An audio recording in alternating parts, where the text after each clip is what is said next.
South Africa का एक खिलाड़ी, एक कैप्टन टिम्बा बवुम्बा इंडिया की पूरी टीम पे निकला भारी। इंडिया अपने ही होम ग्राउंड में जस्ट 35 ओवर ही खेल सकी। पहले इंडिया ने 30 रन की लीड दी, अब शिकस्त भी 30 रन की ही हुई। एक के बाद एक खिलाड़ी पवेलियन जाता गया और इनके जो गौतम गंभीर अपने चेहरे को गुस्से से लाल करते गए।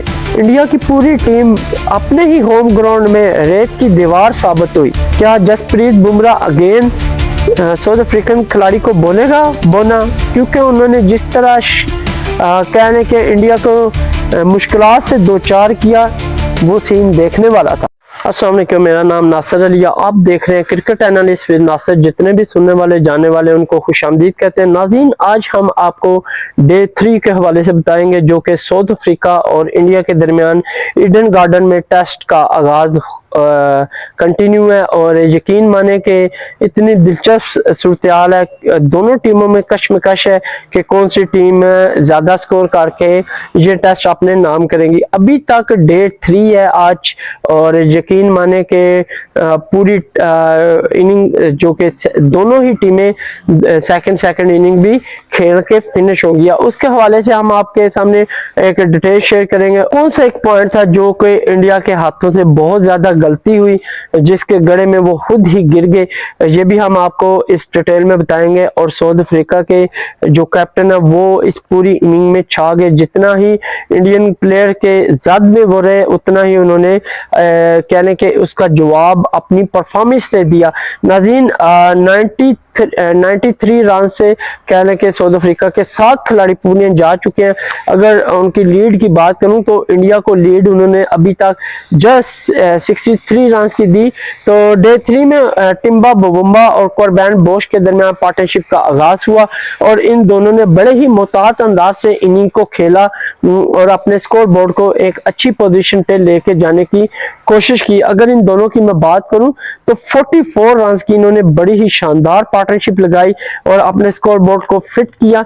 यहाँ पे सबसे ज्यादा अगर सपोर्ट करनी चाहिए या दाद देनी चाहिए तो वो है टिम्बा बवुम्बा, जिन्होंने कोरबैन बोश को अपने साथ लेकर 44 रन की पार्टनरशिप दी और अपने स्कोर बोर्ड को भी अप लेवल तक लेकर गए। तो यहाँ पे मैं बात करूं तो 8 खिलाड़ी इंडिया को जाके ब्रेक थ्रू मिला 135 रन पे, और ये एक ह्यूज रन इस टाइम कहने के साउथ अफ्रीका के पड़ले में जा चुके हैं। अगर मैं बात करूं कोरबैन बोश की तो वो 25 रन बनाए। उन्होंने पूरी कोशिश की अपने कैप्टन के साथ अच्छा लॉन्ग टर्म के लिए साथ देने के, लेकिन वो इसमें कामयाब ना हो सके और जसप्रीत बुमराह की बाल पे पवेलियन लौट के उसके बाद सैमन हरमेर आए और टिम्बा बवुम्बा के दरमियान 18 रन की पार्टनरशिप लगी, और इस पार्टनरशिप ने स्कोर बोर्ड को 153 रन तक पहुंचा दिया। और यहाँ पे मैं अगर बात करूं तो 7 रन हरमेर ने बनाए और 9 विकेट इनकी 153 पे आउट हुई, और मोहम्मद सिराज ने इनको आउट किया। उसके बाद महराज 0 रन बनाए और वो भी साथ ही पवेलियन लौट गए, और ये भी मोहम्मद सिराज का शिकार हुए। टिम्बा बवुम्बा की अगर बात करूं 55 रन, शानदार इनिंग, बेहतरीन इनिंग उन्होंने खेली और वो नॉट आउट गए। और जितना उन्होंने हो सकता था उनकी कैपेसिटी थी या क्रीज पे रुक के दूसरे खिलाड़ियों को अपने साथ चलाने की, उन्होंने पूरी कोशिश की। और ये भी बहुत बड़ी बात है कि वो 55 रन बनाने में कामयाब हो गए। और पूरी टीम साउथ अफ्रीका की सेकंड इनिंग भी 153 रन बना सकी। फर्स्ट इनिंग 159 और सेकंड 153 रन ही बना सकी। तो यहाँ पे ओवर की बात करूं तो उन्होंने डे 3 के एंड पे अपनी सेकंड इनिंग को इख्तिताम किया 54 ओवर में। और इंडिया की बात करूं तो इंडिया ने इनिंग में एक्स्ट्रा 11 रन दिए। टॉप विकेट जडेजा रहे जिन्होंने 4 खिलाड़ियों को आउट किया, कुलदीप यादव 2, अक्षर पटेल 1 और जसप्रीत बुमराह इस इनिंग में 1 ही विकेट हासिल कर सके और मोहम्मद सिराज 2 खिलाड़ियों को आउट कर सके। तो इसके ताक़ब में कह लें कि इंडिया ने अपनी इनिंग का आगाज किया और जिस तरह मिसाल बनी है वो वाकई ही इन पे फिट आई। और मैं कहता हूं कि इनका इलाज है। इन्होंने सोचा होगा कि हम अर्ली साउथ अफ्रीका को आउट करके मैच जीत जाएंगे। विकेट इतनी बुरी बनाई इन्होंने, इतनी बुरी बनाई। मैं कहता हूं कि इनके अपने जो सीनियर प्लेयर हैं वो भी बोल रहे हैं कि ये किस तरह का टेस्ट है।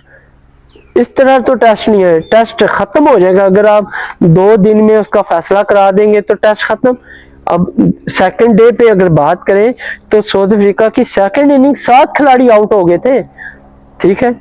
तो इतनी बड़ी विकेटें गिर जाना एक ही दिन में, इंडिया की पूरी टीम साउथ अफ्रीका की फर्स्ट इनिंग की पहली और सेकंड की आधे से भी ज्यादा, तो ये कहाँ का टेस्ट हो रहा है? ये तो फिर टेस्ट को खत्म होता मैं देख रहा हूँ। अगर इंडिया को इस तरह पिचेस बनानी है तो वो आप एक न एक दिन वो खुद भी इसी गड्ढे में गिरेगा, तो वो गिरा भी। अब देखिएगा उनका स्कोर बोर्ड बोलते शर्म आ रही है। जसवाल 0, पहली कहने के विकेट 0 रन पे पवेलियन लौटे और बड़े तेज खेलते थे। मार्को जैनसन को 3-4 लगाए, वो गुस्सा कर गए। उन्होंने बोला सेकंड इनिंग में आओ भाई, सेकंड में उन्होंने आते ही इनको पवेलियन भेजा। उसके बाद क्या है, राहुल 1 रन बनाया, सेकंड खिलाड़ी 1 रन पे पवेलियन लौटा, मार्को जॉनसन का ये भी शिकार हुए। उसके बाद वाशिंगटन सुंदर और ध्रुव जोरल जो कि फर्स्ट इनिंग में भी यही दोनों रुके थे, सेकंड में ही इन्होंने कुछ इनिंग का आगाज किया और 32 रन की इन्होंने पार्टनरशिप दी। मुश्किल और बड़ी मुश्किल से कहने के इंडियन टीम सरवाइव कर रही थी। उसके बाद अगर बात करूं तो 32 रन पे पार्टनरशिप इनकी ब्रेक हुई। ध्रुव ने 13 रन बनाए और ये सैमन हरमेर का शिकार हुए। अगर इनकी बात करूं इंडियन की टीम की तो 33 पे 3 खिलाड़ी आउट हुए। उसके बाद ऋषभ पेट कोई परफॉर्मेंस नहीं, कुछ भी नहीं, 2 रन बनाए, 38 पे 4 खिलाड़ी आउट हुए और ये भी समन हरमेर का आउट हुए।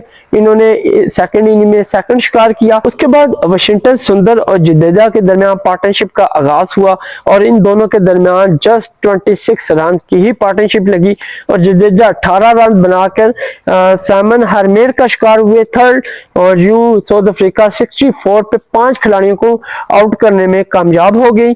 और उसके बाद अगर बात करूं वाशिंगटन सुंदर की तो वो भी एडम मकरम का शिकार हुए और 31 रन बनाए। उन्होंने मजामत थोड़ी की इंडिया की पूरी टीम में, बाकी कोई भी प्लेयर उनका कुछ भी परफॉर्मेंस ना दे सका और 72 पे इंडिया के 6 खिलाड़ी आउट हो गए।